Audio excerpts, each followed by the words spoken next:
Hi అండి, welcome back to happy recipes. నేను మీ స్వప్నని. ఈరోజు వీడియోలో నవరాత్రులు కదా, నవరాత్రి స్పెషల్ అమ్మవారికి ఎంతో ఇష్టమైన 2 రకాల ప్రసాదం రెసిపీస్ అండి. వడలు అలాగే బెల్లం అప్పాలు చాలా సింపుల్గా క్విక్గా చేసుకునే ఈ 2 రెసిపీస్ని ఈ నవరాత్రిలో తప్పకుండా అమ్మవారికి చేసి పెట్టండి. చాలా తక్కువ టైంలో ఈజీగా చేసుకోవచ్చు. ఇక్కడ ముందుగా చూపించబోయే రవ్వ అప్పాలని చాలా ఈజీగా చేసుకోవచ్చు అండి. పండగలప్పుడు ఎక్కువ హడావిడి లేకుండా తక్కువ టైంలో ఈజీగా చేసుకునే ప్రాసెస్ చూపిస్తున్నానండి. చాలా సింపుల్గా 5 నిమిషాల్లో రెడీ అయిపోతాయి. టేస్ట్ కూడా చాలా బాగుంటాయి, పైన క్రిస్పీగా లోపల సాఫ్ట్గా. కాబట్టి తప్పకుండా ట్రై చేయండి. ఈసారి నేను చూపించే పద్ధతిలో మీ ఇంట్లో ట్రై చేసి పెట్టండి. ఇంకెందుకండి ఆలస్యం, లేట్ చేయకుండా వీడియోలోకి వెళ్ళి చూసేయండి. మరి ముందుగా స్టవ్ పైన ఒక ప్యాన్ పెట్టుకోవాలి. అది వేడయ్యాక దాంట్లోకి 1 కప్పు బెల్లం తీసుకుంటున్నాను. నేను ఇక్కడ 1/2 కప్పుతో మెజర్ చేసుకుంటున్నానండి. మీరు ఏదైనా ఒక గిన్నెతో కానీ గ్లాస్తో కానీ మెజర్ చేసుకోండి. అదే బెల్లంలోకి 1 కప్పు వాటర్ వేసుకోవాలి. వాటర్ వేసుకొని బెల్లం మొత్తం కరిగించుకోవాలి. మీడియం ఫ్లేమ్లో పెట్టుకొని బెల్లం వాటర్ లెవెల్లోకి వచ్చే వరకు కరిగించుకోవాలి. చూడండి, ఈ విధంగా బెల్లం మొత్తం కరిగిపోవాలి. చూడండి, వీడియోలో చూపిస్తున్నట్టు ఇలా బెల్లం మొత్తం కరిగిపోయి మరగడానికి వస్తున్నప్పుడు ఇప్పుడు దీంట్లోకి మనం ఏ కప్పుతో బెల్లము వాటర్ తీసుకున్నామో అదే కప్పుతో రవ్వ తీసుకోవాలి. ఉప్మా రవ్వ, సూజీ అంటారు కదా, దాన్ని వేసుకొని ఉండలు అనేది కట్టకుండా నీట్గా కలుపుకోవాలండి. ఈ బెల్లం వాటర్లో మొత్తం కలిసేలాగా కలుపుకోవాలి. లో ఫ్లేమ్లో పెట్టుకోవాలి. లో ఫ్లేమ్లో పెట్టుకొని రవ్వను యాడ్ చేసుకోవాలి. నెక్స్ట్ దీంట్లోకి 1 టేబుల్ స్పూన్ గోధుమ పిండి వేసుకుంటున్నాను. ఈ గోధుమ పిండి వేసుకున్నాక ఇది కూడా ఉండలనేది లేకుండా నీట్గా కలుపుకోవాలి. రవ్వ కానీ పిండి కానీ ఎక్కడ ఉండలనేది లేకుండా నీట్గా కలుపుకోవాలండి. చూడండి, ఇలా వీడియోలో చూపిస్తున్నట్టు లో ఫ్లేమ్లో పెట్టుకొని నీట్గా అంతా కలిసేలాగా కలుపుకోవాలి. ఇలా కలుపుతూ ఉండగానే మనకు రవ్వ అనేది దగ్గర పడుతుంది. చూడండి, ఇలా వీడియోలో చూపిస్తున్నట్టు ఈ విధంగా దగ్గర పడే వరకు కలుపుకోవాలి. ఇలా కంప్లీట్గా దగ్గర పడినాక ఇప్పుడు ఒకసారి మొత్తం అంతా కలిపేసుకొని కలర్ కూడా చేంజ్ అవుతుంది. చూడండి, మనం బెల్లం వేసాం కాబట్టి ఇప్పుడు రెడీ అయిపోయిందిగా. స్టవ్ ఆఫ్ చేసుకోవాలి. స్టవ్ ఆఫ్ చేసేసుకొని దీన్ని కంప్లీట్గా చల్లారనివ్వాలి. ఇప్పుడు దీంట్లోకి 1 టీ స్పూను, 1/2 టీ స్పూను ఇలాచి పౌడర్ వేసుకుంటున్నాను. మీరు కావాలంటే బెల్లం వాటర్లోనే కూడా యాడ్ చేసుకోవచ్చు. నేను మాత్రం ఇప్పుడు వేసుకుంటున్నాను. ఇలాచి పౌడర్ వేసుకున్నాక మొత్తం అంతా కలిసేలాగా ఒకసారి కలిపేసుకోవాలి. కలుపుకొని నెక్స్ట్ దీన్ని ఇలానే ఉంచకుండా ఒక ప్లేట్లోకి, నెయ్యి రాసిన ప్లేట్లోకి వేసేసుకుందాం. ఇప్పుడు దీంట్లోంచి తీసి ప్లేట్లోకి వేసేసుకోవాలి. ప్లేట్కి నెయ్యి కానీ ఆయిల్ కానీ అప్లై చేసుకోవాలండి. లేదంటే ఇది రవ్వ కదా, అతుక్కుపోతుంది. కాబట్టి ఇలా అప్లై చేసుకొని కంప్లీట్గా చల్లారనివ్వాలి. ఒక 15 నిమిషాల పాటు పక్కన పెట్టేసుకుందాం. 15 నిమిషాల తర్వాత చూపిస్తున్నాను చూడండి, పూర్తిగా చల్లారిపోయిందిగా. ఇప్పుడు దీంట్లోకి 1 టీ స్పూన్ నెయ్యి వేసుకోవాలి. ఇలా నెయ్యి వేసుకొని చెయ్యికి కూడా నెయ్యి అప్లై చేసుకొని పిండిని బాగా మెదుపుకోవాలన్నమాట. మనము చపాతీ పిండిని ఎలా ఒత్తుకుంటామో అలా బాగా నీట్ చేసుకోవాలి పిండిని. ఇలా మనం ఎంత బాగా చేసుకుంటే మనకు అప్పాలు అంత బాగా వస్తాయి. కాబట్టి గుర్తుపెట్టుకోండి, ఒక 10 నిమిషాలైనా బాగా నీట్ చేసుకోవాలి ఈ రవ్వని. చూడండి, నేను ఇలా బాగా నీట్ చేసుకున్నాక చూపిస్తున్నాను. ఈ విధంగా అవుతుందన్నమాట. మనకు చపాతీ ముద్ద ఎలా ఉంటుంది అలా అవుతుంది. ఇప్పుడు చెయ్యికి నెయ్యి అప్లై చేసుకొని చిన్న చిన్న ముద్దల్లాగా తీసుకోవాలి. మనం ఏ సైజులో చేయాలనుకుంటున్నామో అంత తీసుకోవాలండి. తీసుకొని ఇలా రౌండ్గా ఫస్ట్ చేసుకోవాలి. ఇలా 2 చేతులతో రౌండ్గా చేసుకొని మధ్యలోకి ఇలా ఒత్తుకోవాలి. మనకు అప్పం షేప్లో చేసుకోవాలి. మరీ సన్నగా చేయొద్దండి, మందంగా ఉండాలి. చూడండి, నేను చేశాక చూపిస్తున్నాను. ఈ విధంగా ఉండాలి, కొంచెం మందంగానే. ఇప్పుడు దీన్ని ఒక ప్లేట్లోకి పెట్టేసుకుందాం. నెక్స్ట్ ఇంకొకటి కూడా చూపిస్తున్నాను చూడండి. మీరు సేమ్ సైజులో రావాలంటే 1 స్పూన్తో అయినా కరెక్ట్గా తీసుకొని చేసుకోండి. నేనైతే మామూలుగా ఐడియాతోనే కొంచెం కొంచెం తీసుకొని చేసుకుంటున్నాను. ఇలా మరీ సన్నగా కాకుండా కొంచెం మందంగా ఒత్తుకోవాలి. ఇలానే మిగతావన్నీ చేసి పెట్టేసుకోవాలి. నేను కొన్ని చేసి పెట్టుకున్నాను చూడండి. ప్రస్తుతానికి వెంటనే వేసుకోవడానికి స్టవ్ పైన ఆయిల్ పెట్టేసుకొని, ఆయిల్ మరీ ఎక్కువ హీట్ అవ్వద్దండి, మీడియం ఫ్లేమ్లోనే ఉండాలి. వెడల్పాటి ప్యాన్లో ఇలా వేసుకోవాలి. మరి నిండుగా వేసుకొని అవసరం లేదు. ఆయిల్ని మీడియంగా హీట్ అయిందిగా. ఇప్పుడు ఒక్కొక్కటిగా వేసుకోవాలి. కొంచెం దూరంగా వేసుకోవాలండి, దగ్గరగా వేసుకోవద్దు. అలానే ఆయిల్లో ఎంతవరకు పడతాయో అంతే వేసుకోవాలి. మీడియం ఫ్లేమ్లోనే పెట్టుకోవాలి. పెట్టుకొని వెంటనే గరిటె పెట్టి తిప్పకుండా ఒక 10 సెకండ్ల తర్వాత అవి కొంచెం కింద వేగినాయి అనిపిస్తే అప్పుడు మాత్రమే తీయాలి. తీసేటప్పుడు కూడా కొంచెం జాగ్రత్తగా తీయాలి. ఎందుకంటే ఇవి రవ్వయి కదా, విరిగిపోతాయి. కాబట్టి కొంచెం జాగ్రత్తగా సెకండ్ వైపుకి తిప్పుకోవాలి. ఇలా 2 చెంచాలతో తిప్పుకోవాలి. ఇలా తిప్పుకుంటూ 2 వైపులా మంచి కలర్ వచ్చే వరకు ఫ్రై చేసుకోవాలి. చూడండి, ఇలా మంచి కలర్ వచ్చాక 1 స్పూన్తో తీసుకొని ఇంకో గరిటెతో ఇలా ఒత్తుకుంటే మనకు ఆయిల్ అనేది వచ్చేస్తుంది. ఇప్పుడు దీన్ని టిష్యూ పేపర్ ఉన్న ప్లేట్లోకి వేసుకుంటే మిగతా ఆయిల్ కూడా పోతుంది. ఇలానే మిగతావి కూడా ఒక్కొక్కటిగా తీసుకొని ఆయిల్ని ఒత్తుకోండి. లేదు అంటే 2 ఒకేసారి తీసుకోవచ్చు. కాకపోతే ఇవి విరిగిపోయే ఛాన్స్ ఉంటుంది. కొంచెం జాగ్రత్తగా చేసుకోవాలి. కాబట్టి ఇలా ఒక్కొక్కటిగా చేసుకుంటేనే బెటర్. చూడండి ఎంత కలర్ఫుల్గా ఉన్నాయో. ఇప్పుడు నెక్స్ట్ వేసేటప్పటికి కూడా కొంచెం ఆయిల్ చిన్నగా పెట్టేసుకోవాలి. మంటని చిన్నగా పెట్టుకున్నాక వేసుకోవాలి. వీటిని కూడా సేమ్ 2 వైపులా తిప్పుకుంటూ మంచి కలర్ వచ్చే వరకు ఫ్రై చేసుకోవాలి. చూడండి ఇలా మంచి కలర్ వచ్చాక వీటిని కూడా సేమ్ ఇలానే తీసేసుకోవడమే. ఇలానే మిగతావి కూడా అన్నీ చేసేసుకొని నెక్స్ట్ మిగిలిన పిండితో కూడా మొత్తం చేసేసుకోవాలి. చూడండి ఎంత కలర్ఫుల్గా వచ్చాయో. ఎంత ఈజీగా తక్కువ టైంలో చేసుకోవచ్చు కదా అప్పాలు. ఏ పండక్కైనా హడావిడి లేకుండా తక్కువ టైంలో 10 నిమిషాల్లో రెడీ అయిపోతాయండి అప్పాలు. చాలా ఈజీగా చూపించాను కదా. కాబట్టి ఈసారి తప్పకుండా మీ ఇంట్లో ఇలాంటి ప్రసాదం చేసి పెట్టండి. చాలా బాగుంటాయి. అలాగే 2-3 రోజుల వరకు కూడా నిల్వ ఉంటాయండి, పాడవవు. మనం బెల్లం కరెక్ట్గా వేసామంటే. చూడండి చూస్తుంటేనే నోరు ఊరిపోతుంది కదా. ఇంకెందుకండి ఆలస్యం, తప్పకుండా ఈసారి మీ ఇంట్లో దేవుడికి ఇలాంటి ప్రసాదం చేసి పెట్టండి. చేశాక మీకు ఎలా కుదిరింది అనేది కూడా కామెంట్ పెట్టండి. అలాగే నచ్చింది ఆ వీడియో, నచ్చితే ఒక లైక్ చేయండి. మీ ఫ్రెండ్స్ రిలేటివ్స్తో షేర్ చేసుకోండి.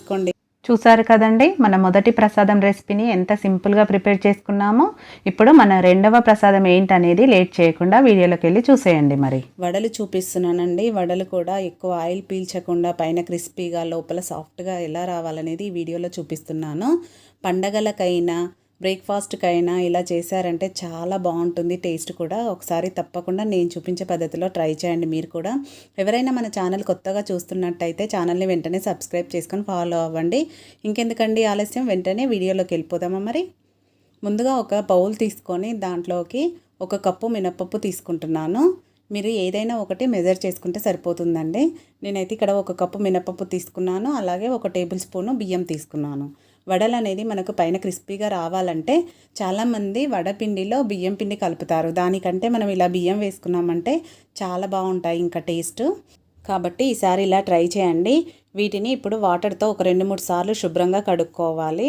మినపప్పులో డస్ట్ ఉంటుంది కాబట్టి బాగా ఒక 2-3 సార్లు కడుక్కున్నాక మళ్ళీ ఫ్రెష్ వాటర్ ఇలా నిండుగా వేసుకోవాలి. ఎందుకంటే మినపప్పుకి వాటర్ ఎక్కువ వేసుకోవాలి కాబట్టి. ఇప్పుడు దీనిపైన మూత పెట్టేసి ఒక 4-5 గంటల పాటు నానబెట్టుకోవాలి. నేనైతే ఇక్కడ ఒక 4 గంటలు నానబెట్టుకున్నానండి. మినిమం 4 గంటలన్నా నానబెట్టుకోవాలి మినపప్పును. అలా అయితేనే పప్పు బాగా నానుతుంది. చూడండి 4 గంటల తర్వాత చూస్తే మనకు పప్పు ఈజీగా తెలిసిపోతుంది. బాగా నానిపోయింది కదా. ఇప్పుడు కూడా ఒక 2 సార్లు బాగా కడుక్కొని పైన ఉన్న వాటర్ మొత్తం తీసేసుకోవాలి. తీసుకొని ఓన్లీ పప్పును మాత్రమే తీసుకోవాలి. ఇలా పప్పులోంచి వాటర్ అంతా తీసేశాక ఒక మిక్సర్ జార్ తీసుకొని, నేను ఇక్కడ మిడిల్ జార్ తీసుకున్నానండి. మీరు కావాలంటే చిన్న జార్లో కూడా వేసుకోవచ్చు. దీంట్లో మరీ ఎక్కువగా వేయొద్దండి, కొంచెం తక్కువే వేసుకోవాలి. అంటే నేను సగం వేసాను, సగం అలానే ఉంచాను నెక్స్ట్ ట్రిప్ వేసుకోవడానికి. ఇప్పుడు దీన్ని కొంచెం ఒకసారి గ్రైండ్ చేసుకోవాలి.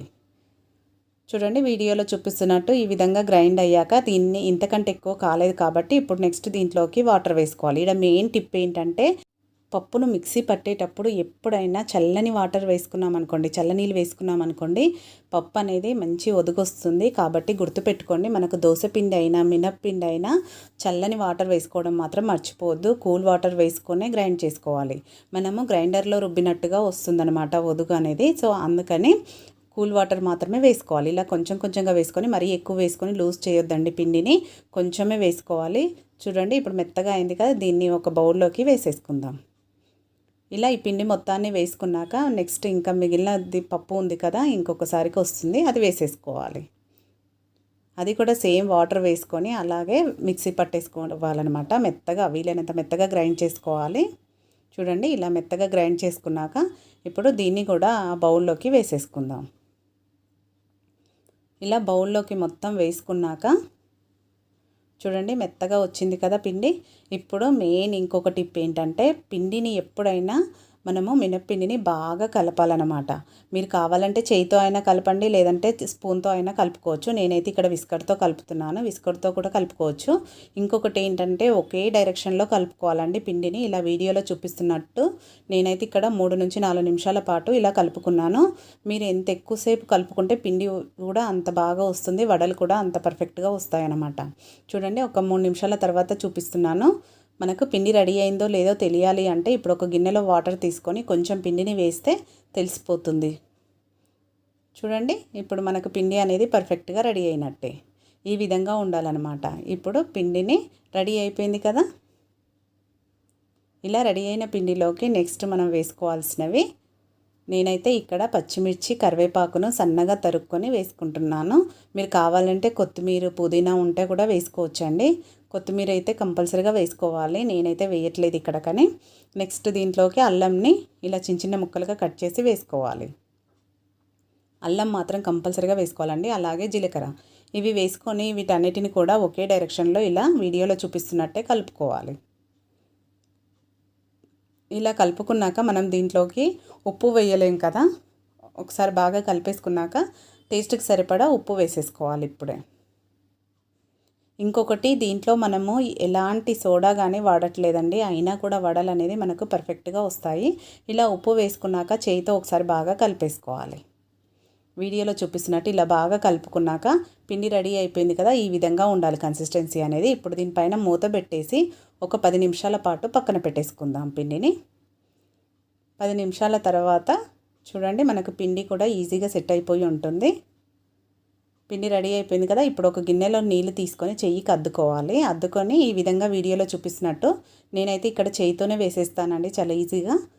మీరు ఒకవేళ చేయితో వేయలేకపోతే ఎలా వేయాలనేది చూపిస్తాను. ఇప్పుడు స్టవ్ పైన ఆయిల్ పెట్టుకొని ఆయిల్ కూడా బాగా హీట్ అవ్వాలి. మరీ ఎక్కువ కాదండి, మీడియం హీట్లో ఉండాలి. ఇలా చాయ్ జాలి ఉంటుంది కదా ఎవరి దగ్గరైనా, దీనిపైన వాటర్ అప్లై చేసుకొని ఈ విధంగా చేసుకోవాలి. ఇది కూడా నేను 2-3 సార్లు చూపించానండి, చాలా ఈజీగా వేసుకోవచ్చు. ఇలా వేయగలిగితే ఇలా వేసుకోండి, లేదంటే డైరెక్ట్ చేయికి తడి అద్దేసుకొని ఈ విధంగా వీడియోలో చూపిస్తున్నట్టు ఇలా వేసేసుకుంటే డైరెక్ట్గా ఆయిల్లో వేసుకోవచ్చు. చాలా ఫాస్ట్గా అయిపోతుంది. నాకైతే చేయితో వేస్తేనే ఫాస్ట్గా అయిపోతుంది, జాలితో కంటే కూడా. మీకు ఎలా ఈజీగా ఉంటే అలా వేసుకోండి. ఎలా వేసుకున్నా కూడా వడలు అనేది పర్ఫెక్ట్గా వస్తాయి. మనం మెయిన్ పిండి కలపడంలో ఉంటుందండి. ఒకే సైజులో రావాలన్నా టేస్ట్ కూడా చాలా బాగుంటాయి. పైన క్రిస్పీగా లోపల సాఫ్ట్గా. వెంటనే కాకుండా ఒక 10 సెకండ్ల తర్వాత రెండో వైపుకు తిప్పుకుంటూ మీడియం ఫ్లేమ్లోనే వేయించుకోవాలి వడల్ని. ఇలా మంచి కలర్ వచ్చాక ఆయిల్ నుంచి తీసేసి టిష్యూ పేపర్ ఉన్న ప్లేట్లోకి వేసుకోవాలి. నెక్స్ట్ ట్రిప్ కూడా అలానే చేయితోనే వేసేసుకుంటున్నాను నేనైతే. ఇలా అన్నీ వేసుకొని వీటిని కూడా రెండు వైపులా తిప్పుకుంటూ మంచి కలర్ వచ్చే వరకు ఫ్రై చేసుకోవాలి. ఇలా మంచి కలర్ వచ్చాక వీటిని కూడా ఒకేసారి అన్నీ తీసేసుకొని సర్వ్ చేసుకోవడమే. చూడండి, చాలా ఈజీగా ఎలా చేసుకోవాలో చూపించాను కదా. సింపుల్గా టేస్టీగా వంట సోడా కానీ ఎలాంటిది వాడకుండా కూడా ఎంత పర్ఫెక్ట్గా వచ్చాయో. కాబట్టి ఈసారి నేను చూపించే పద్ధతిలో మీరు ట్రై చేయండి. అమ్మవారికి నైవేద్యంగా పెట్టడానికి, లేదంటే మీకు మార్నింగ్ బ్రేక్ఫాస్ట్కైనా చాలా ఈజీగా చేసుకోవచ్చు. కాబట్టి ఈసారి నేను చూపించే పద్ధతిలో మీ ఇంట్లో వాళ్ళకి చేసి పెట్టండి. చేసి పెట్టాక వాళ్ళు ఏం చెప్పారనేది కూడా మీ ఫీడ్బ్యాక్ని పెట్టండి. అలాగే ఈ వీడియో కనుక మీకు నచ్చినట్టయితే ఒక లైక్ చేయండి, మీ ఫ్రెండ్స్ రిలేటివ్స్తో షేర్ చేసుకోండి. మరిన్ని ఇలాంటి టేస్టీ రెసిపీస్ కోసం మన ఛానల్ని సబ్స్క్రైబ్ చేసుకోవడం మాత్రం మర్చిపోకండి. పక్కనే ఉన్న బెల్ బటన్ని కూడా యాక్టివేట్ చేసుకోండి. నేను వీడియో పెట్టిన వెంటనే మీకు నోటిఫికేషన్ వస్తుంది. Thank you for watching.